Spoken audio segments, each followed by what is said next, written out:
호주는 지질학적으로 지구에서 가장 안전한 곳처럼 느껴집니다. 거대 화산도 없고 도시를 가로지르는 대규모 단층선도 없고 끊임없는 지진 경보도 없으니까요.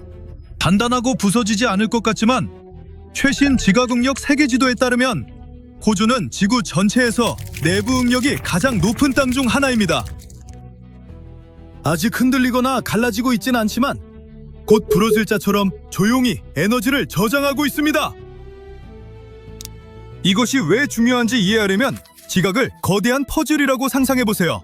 지구 조판이라 불리는 움직이는 조각들로 이루어진 퍼즐 말입니다. 이 판들은 아래에 부드러운 암석 위에 떠서 서로 밀고 당기고 갈리며 움직입니다. 판이 만나는 곳에서 지진과 화산이 발생하는 건 당연합니다. 하지만 응력은 경계에만 머물지 않고 퍼져나갑니다. 얼음을 쥐어짤 때 압력이 퍼지듯 판 내부에도 응력이 축적됩니다. 과학자들은 유정, 암석 시험, 지진 데이터에서 얻은 10만 건 이상의 실제 응력 측정 값을 분석해 현재 지구가 가장 강하게 압축되는 곳을 찾아냈습니다. 모든 데이터를 합치자 지도는 마치 금고등처럼 빛났고 호주가 단연 눈에 띄었습니다. 과학자들이 충격받은 이유는 호주가 판 경계에서 멀리 떨어져 있어 보통 안정적이기 때문입니다. 하지만 호주 대륙은 안정되기는커녕 태평양판과 유라시아판 등 주변 판들로부터 여러 방향으로 압축됩니다. 응력이 쉽게 해소되지 않아 지각 내부에 쌓이고 아무 움직임도 없다가 갑자기 한꺼번에 터집니다. 가장 놀라운 발견 중 하나는 보엠 분지 같은 곳에서 나타났는데 지하에서 응력 방향이 뒤틀리고 회전하고 있었습니다. 이건 나쁜 소식입니다. 예측 불가능한 응력은 금방이라도 깨질 유리처럼 위험하기 때문입니다. 이런 회전하는 응력자는 균열이 언제 어디서 생길지 예측을 거의 불가능하게 만듭니다. 수년 뒤일 수도 내일일 수도 있고 인간 활동이 그 위험을 더 키웁니다. 지열 에너지를 위해 지각 깊이 시추하거나 지하에 유체를 주입하면 이미 응력을 받는 지역을 살짝 자극해 단층 움직임을 유발할 수 있습니다. 호주가 다음 주에 반으로 갈라진다는 뜻은 아닙니다. 하지만 지질학적으로 안전하다는 개념이 이제 낡은 생각일 수 있다는 뜻입니다. 과학자들은 호주가 결국 내부에서 갈라지며 이전에 없던 새로운 단층 체계가 형성될 수 있다고 봅니다.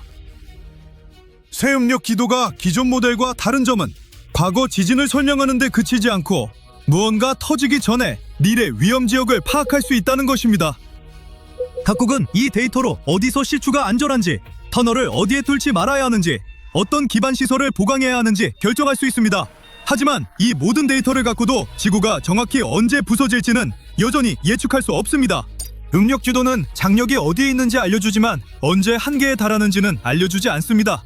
그런데 대륙이 조용히 스스로 찢어진다는 이 개념은 단순한 이론이 아닙니다. 아프리카가 가장 명확한 실제 사례입니다. 아주 천천히 스스로 갈라지고 있는데 어떤 인간도 육지였던 곳에 새바다가 생긴 걸 보며 눈뜨는 일은 없겠지만 과학자들이 지금 실시간으로 측정할 수 있을 정도로는 빠릅니다. 동아프리카 깊은 지하에서 땅이 늘어나고 얇아지고 갈라집니다. 마치 대륙이 깊이 숨을 들이신 뒤 끝까지 내쉬지 않는 것처럼요. 수백만 년이 지나면 이 늘어남이 바다가 될 수 있습니다. 이 과정의 중심에 동아프리카 열곡대, 줄여서 이어스라 불리는 구조가 있습니다.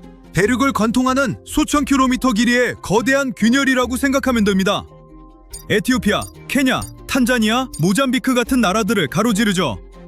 지구에서 가장 큰 열곡대 중 하나입니다. 열곡대란 말 그대로 지각이 압축되는 게 아니라 벌어지는 곳이며 아프리카의 지구상 가장 극적인 사례 중 하나가 있습니다. 실제로 일어나는 일은 아프리카가 더 이상 하나의 단단한 판이 아니라는 것입니다. 서쪽의 누비아판과 동쪽의 소말리아판, 두 거대한 덩어리로 쪼개지고 있습니다. 이 두 판은 우습게 들릴 만큼 느린 속도로 멀어지고 있는데 1년에 2.5cm도 안 됩니다. 손톱이 자라는 속도와 비슷하죠? 하지만 이 과정에 수백만 년을 주면 갑자기 대륙이 그리 영원해 보이지 않게 됩니다. 2014년 케냐에서 생긴 거대한 균열, 사진이 인터넷에서 폭발적으로 퍼졌습니다. 아프리카가 지금 당장 반으로 갈라지고 있다는 헤드라인이 쏟아졌죠. 극적으로 보였지만 아프리카가 하룻밤 사이에 갈라졌다는 뜻은 아니었습니다. 그 균열은 표면의 잔물결에 가까웠습니다. 약 2500만 년간 진행되어 온 훨씬 큰 과정의 작은 징후일 뿐이었죠. 만약 500만 년에서 1000만 년 뒤로 시간 여행을 할 수 있다면 지각이 충분히 얇아져 바닷물이 밀려드는 모습을 보게 될 것입니다. 그런 일이 일어나면 동아프리카는 서서히 대륙에서 떨어져 나가고 두 판 사이에 새로운 해양 분지가 형성될 것입니다. 아프리카는 동쪽 어깨를 잃게 되고 세계 지도는 대대적인 수정이 필요해질 것입니다. 이상하게 들릴 수 있지만 지구에겐 지극히 정상적인 일입니다. 지구는 스스로 재형성하는 것을 멈추지 않습니다. 다만 너무 느린 시간 척도로 작동해서 우리 뇌가 인식하기 어려울 뿐입니다. 오늘날 우리가 아는 대륙들은 오래되고 영원할 것 같지만 사실상 일시적인 배열에 불과합니다. 약 1억 3,800만 년 전 남아메리카와 아프리카는 퍼즐 조각처럼 하나로 맞붙어 있었습니다. 두 대륙의 해안선을 보면 지금도 알 수 있습니다. 거의 완벽하게 들어맞거든요. 동아프리카가 떨어져 나가는 것은 이 이야기의 다음 짝이 될 뿐입니다. 호주의 이야기는 다른 경로를 따를 수 있지만 물리법칙은 같습니다. 응력이 쌓이고 암석이 버티다가 결국 무너집니다. 응력은 국경이나 도시, 크면이 얼마나 평온한지 따위는 신경 쓰지 않습니다. 그래서 과학자들이 SHmax, 즉 최대 수평 응력 방향에 주목하는 것입니다. 쉽게 말해 지하에서 지구가 어느 방향으로 가장 세게 짓누르는지를 나타냅니다. 그 압축 방향이 기존 균열과 일치하면 지진 가능성이 높아집니다. 오래된 단층을 가로지르면 새로운 단층이 생길 수 있습니다. 키르키에도 응력 지도에서 위험 신호가 극명한 곳입니다. 아라비아판, 유라시아판, 아프리카판이 충돌하는 지점에 위치하죠. 더 작은 아나톨리아판 위에 튀르키예가 놓여 있는데 이 판은 치약처럼 서쪽으로 밀려나며 거대한 단층들과 부딪힙니다. 응력 지도를 보면 SHmax가 이 단층들에 힘이 완벽하게 실리는 방향을 가리키고 있습니다. 연구자들은 튀르키예의 한 단층 근처에서 고대 용암류를 조사하다가 그것이 무작위가 아님을 발견했습니다. 용암층은 한때 땅 위로 부드럽게 흐른 뒤 단단한 암석으로 굳었고 시간이 지나며 초콜릿바가 꺾이듯 갈라졌습니다. 덕분에 과학자들은 대륙이 내부에서 어떻게 변형되는지 드문 명확한 단서를 얻었습니다. 용암의 연대를 측정하기 위해 연구팀은 그 안에 갇힌 미세한 지르콘 결정을 이용했습니다. 이 결정은 천연 스톱워치처럼 작동합니다. 방사성 붕괴로 생긴 헬륨을 가두고 그 헬륨을 측정하면 용암이 언제 분출하고 냉각됐는지 알 수 있습니다. 이를 위성 영상과 원격 감사 데이터와 결합하자 과학자들은 지구의 느린 움직임을 포착할 수 있었습니다. 쿠즈 괴뢰의 단침은 190km 이상 뻗어 있으며 너무 거대해서 우주에서도 보일 정도입니다. 오랫동안 과학자들은 이 단층이 튀르키예의 다른 위험한 단층들처럼 옆으로 미끄러지는 주향 이동 단층이라고 생각했습니다. 하지만 이번 연구가 그 생각을 완전히 뒤집었습니다. 이 단층은 미끄러지는 게 아니라 천천히 벌어지고 있었습니다. 양쪽 땅이 1년에 2.5cm도 안 되는 속도로 서로 멀어지고 있는 것입니다. 미미해 보이지만 수천 년에서 수백만 년이 지나면 그 움직임이 쌓여 대륙이 실제로 얇아지고 부서집니다. 이 단층이 새 거대판이 만나는 곳에 있으니 그 영향은 튀르키예를 훨씬 넘어섭니다. 이 모든 것은 다시 한번 상기시켜줍니다. 대륙은 충돌하거나 미끄러지기만 하는 게 아닙니다. 때로는 끊어질 때까지 늘어나기도 하며 표면이 평온해 보이는 곳도 이미 보이지 않는 변형을 겪고 있을 수 있습니다. 조금씩 해마다 누구도 흔들림을 느끼기 한참 전부터 지도를 다시 쓰고 있는 것입니다. 몇 년 전인 2019년 호주 사람들은 북쪽의 홍수로 범람한 물을 이용해 서쪽과 남쪽의 건조한 지역을 돕는 아이디어를 채택했습니다. 이 계획은 뉴 브래드필드 계획이라는 이름을 얻었죠. 이 계획은 1930년대에 나온 오래된 아이디어를 기반으로 했어요. 이 아이디어는 북쪽에서 생긴 홍수로 인한 물을 모아 남쪽과 서쪽으로 이동시키는 것이었습니다. 하지만 원래 계획은 실현되지 않았습니다. 수년 동안 많은 전문가들이 이 계획이 성공하지 못할 것이라고 말했죠. 퀸즐랜드의 건조한 지역에서는 가뭄 문제 해결에 잠재적으로 도움이 될 수 있겠지만 너무 비싸고 건설이 까다로웠기 때문입니다. 이 아이디어는 오래전 존 브래드필드라는 엔지니어가 처음 소개했습니다. 그는 퀸즐랜드 북부의 강에서 홍수를 끌어와 호주에서 가장 건조한 지역 중 하나인 내륙 에어 호수로 보내고 싶었습니다. 그는 댐, 펌프, 초대형 파이프, 심지어 터널을 이용해 호주의 거대한 산맥인 그레이트 디바이딩 레인지로 물을 운반할 계획이었어요. 가장 큰 댐은 지옥의 문이라고 불렸고 브래드필드는 원래 계획했던 것보다 2배 더 큰 댐을 원했습니다. 이렇게 하면 펌프와 중력을 이용해 그레이트 디바이딩 레인지 위로 물을 옮길 수 있었죠. 그러면 물은 남쪽으로 흘러 휴겐든 같은 곳 근처의 농지를 관계하는 데 도움이 될 거예요. 이는 날씨를 변화시키고 더 많은 비를 내리게 하며 메마른 땅을 푸른 농장으로 바꿔놓을 겁니다. 결국에는 에어호수에 도달하여 사막을 녹색의 성장지역으로 바꾸게 될 거예요. 그렇게 되면 호주는 더 많은 식량을 재배하여 다른 나라에 판매하고 더 많은 일자리를 창출할 수 있습니다. 그는 이 지역이 국가의 식량 공급원이 될 수 있기를 바랬습니다. 한동안 사람들은 이 계획에 대해 많은 이야기를 나눴고 그 아이디어가 마음에 들었습니다. 그들은 농사 방식을 바꿀 수 있다고 생각했어요. 심지어 어떤 사람들은 자연이 이미 땅을 물로 채울 계획을 세웠다고 믿었습니다. 마른 땅과 호수바닥이 사용되기를 기다리고 있다면서요. 심지어 비가 산의 반대편에 내리면 브래드필드의 계획이 이를 해결할 수 있다고 말하기도 했습니다. 하지만 당국이 이 아이디어를 조사했을 때 큰 문제점을 발견했어요. 가장 큰 문제는 비용이 너무 많이 든다는 것이었습니다. 게다가 완전한 조사를 수행할 과학자나 엔지니어도 충분하지 않았어요. 땅은 너무 건조하고 척박했습니다. 실제로 얼마나 많은 물이 그곳에 도달할 수 있을지 아무도 확신하지 못했습니다. 게다가 브래드필드의 측정치 중 일부, 특히 댐 높이가 잘못됐어요.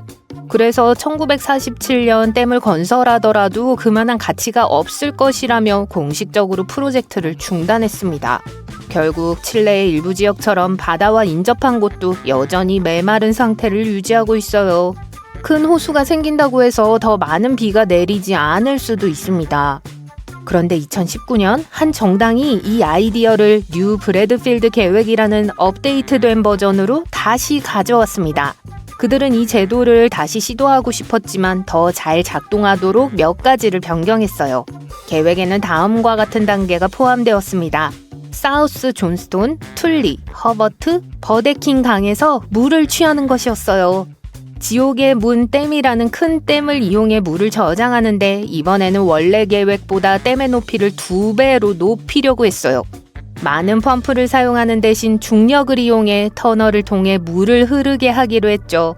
물을 산 아래 퀸즐랜드 남부의 워레고 강으로 옮깁니다. 이 물을 이용해 태즈메이니아보다 더 넓은 휴겐든 남쪽과 서쪽의 건조한 지역에서 농작물을 재배하여 결국 이 지역을 식량 공급원으로 바꾸는 거죠. 한편 전체 프로젝트에 얼마의 비용이 들지는 밝히지 않았습니다. 하지만 호주 국립과학기관이 이 계획의 효과를 확인하기 위해 2천만 달러를 지출하겠다고 약속했습니다. 이 혁신적인 아이디어는 좋게 들리는데 왜 80년 넘게 수많은 전문가들이 안 될 것이라고 말했을까요? 브래드필드는 1941년에 자신의 아이디어에 4천만 파운드의 비용이 들 것이라고 했어요. 오늘날로 치면 약 32억 달러에 해당합니다. 새로운 버전은 150달러가 넘는 비용이 들고 건설에 10년 이상이 걸릴 수 있습니다. 또한 자연을 아끼는 사람들이 걱정하고 있어요. 그들은 물이 원래 가는 곳에서 물을 빼앗으면 동식물에 해를 끼칠 수 있다고 설명합니다. 침입성 동식물이 새로운 장소로 퍼질 수 있어요. 물고기와 다른 동물이 사는 강과 바다를 엉망으로 만들 수도 있습니다. 심지어 이러한 자연적인 물의 흐름에 의존하는 해안 근처의 마을과 기업에도 피해를 줄 수 있습니다. 그렇지만 일부 사람들은 이 아이디어가 특히 농부들을 돕고 가뭄 문제를 해결하기 위해 할 가치가 있다고 생각했습니다. 하지만 2022년 정부는 브래드필드 계획으로 퀸즐랜드 서부의 가뭄 문제를 해결하려는 시도를 중단하기로 결정했습니다. 전문가들은 이 계획을 면밀히 검토한 결과 효과가 없을 것이라고 말했어요. 문제요? 이 계획을 실현하기에는 항상 물이 충분하지 않다는 거예요. 이 계획의 새로운 비용은 300억 달러가 넘는다고 하니 엄청난 금액이 아닐 수 없습니다. 개인 제트기와 호화 요트 한 척을 살 수 있는 금액이죠. 전문가들은 그 정도의 돈을 쓰려면 물이 엄청나게 많이 필요하다고 말하지만 물은 존재하지 않습니다. 이들은 하나의 거대한 프로젝트 대신 비와 폭포가 있는 곳과 가까운 곳에서 소규모 수자원 프로젝트를 진행할 것을 제안했습니다. 미니 브래드필드 그리드라고 불리는 이 소규모 프로젝트는 퀸즐랜드 해안을 따라 4곳에 설치될 겁니다. 이 작은 그리드는 일부 지역에 비가 많거나 적을 때 물을 공유할 수 있어요. 정부기관의 다른 과학자들도 이 계획을 검토했고 모두 동의했습니다. 일이 순조롭게 진행되더라도 브래드필드 계획은 여전히 문제를 일으키고 비용이 너무 많이 드는 반면 미니 프로젝트는 더 그럴듯해 보였습니다. 그들은 산 서쪽의 건조한 지역이 본격적인 브래드필드 계획 없이도 더 잘할 수 있을 것이라고 생각해요. 그 지역에는 더 쉽고 저렴하게 식물을 키우고 물을 얻을 수 있는 방법이 있습니다. 그래서 큰 계획은 취소되었고 지금은 물과 농사를 돕기 위한 더 똑똑하고 작은 아이디어를 찾고 있어요. 이 문제는 매우 시급합니다. 호주는 매우 건조한 지역으로 실제로 사람들이 사는 가장 건조한 곳 중 하나예요. 가뭄이 들면 주변에 물이 많지 않아요. 이는 농장에서 식량을 많이 재배하지 못한다는 것을 의미하며 많은 문제를 일으킬 수 있습니다. 앞으로 가뭄은 더 자주, 더 심각하게 발생할 가능성이 높아요. 그렇기 때문에 지금부터 대비를 시작해야 합니다. 전문가들은 가뭄 회복력 미션이라는 프로젝트를 통해 앞으로 가뭄에 더 잘 대처할 수 있는 방법을 찾기 위해 노력하고 있습니다. 한 전문가는 가뭄이 실제로 호주에 얼마나 많은 비용을 초래하는지 조사했어요. 그의 연구에 따르면 가뭄은 농장, 일자리, 마을, 심지어 국가 전체에 이르기까지 많은 피해를 입힐 수 있다고 해요. 오랫동안 비가 오지 않으면 일부 마을에서는 실제로 물이 고갈될 수 있습니다. 이를 데이 제로라고 하는데 물이 남아있지 않아 집의 수도꼭지가 잠기는 상황을 말해요. 2020년에 퀸즐랜드의 스탠소프라는 마을이 데이 제로를 맞았습니다. 다른 50여 개의 마을도 비슷한 상황에 처했어요. 이런 상황이 발생하면 물을 구할 수 있는 유일한 방법은 트럭으로 물을 가져오는 것뿐인데 이는 엄청난 비용이 듭니다. 스탠소프는 1년 반 동안 매일 약 40대의 트럭으로 물을 가져와야 했어요. 매달 약 80만 달러의 비용이 들었습니다. 결국 물을 구하는 데에만 1,400만 달러 이상을 지출했습니다. 다행히도 다시 비가 내리기 시작하면서 댐이 다시 채워졌습니다. 하지만 당국은 이런 일이 다시 일어나지 않도록 하기 위해 노력하고 있어요. 마을에 다시는 그런 일이 일어나지 않도록 대비할 수 있도록 돕고 싶어요. 가뭄은 물만 망치는 것이 아니라 사람들의 건강도 망칠 수 있기 때문이에요. 모든 것이 마르면 식물은 사라지고 토양은 느슨해집니다. 그러면 바람이 이 흙을 빨아들여 거대한 먼지 폭풍을 일으켜요. 이러한 먼지 구름은 시드니와 같은 대도시까지 아주 멀리 날아갈 수 있어요. 바로 2018년에 일어난 일이에요. 공기가 너무 나빠져서 어린이, 노약자, 호흡기 질환이 있는 사람은 매우 조심해야 했어요. 먼지로 인해 일부 농작물이 망가지고 과일을 비롯한 다양한 식품이 먹기에 안전하지 않게 되었습니다.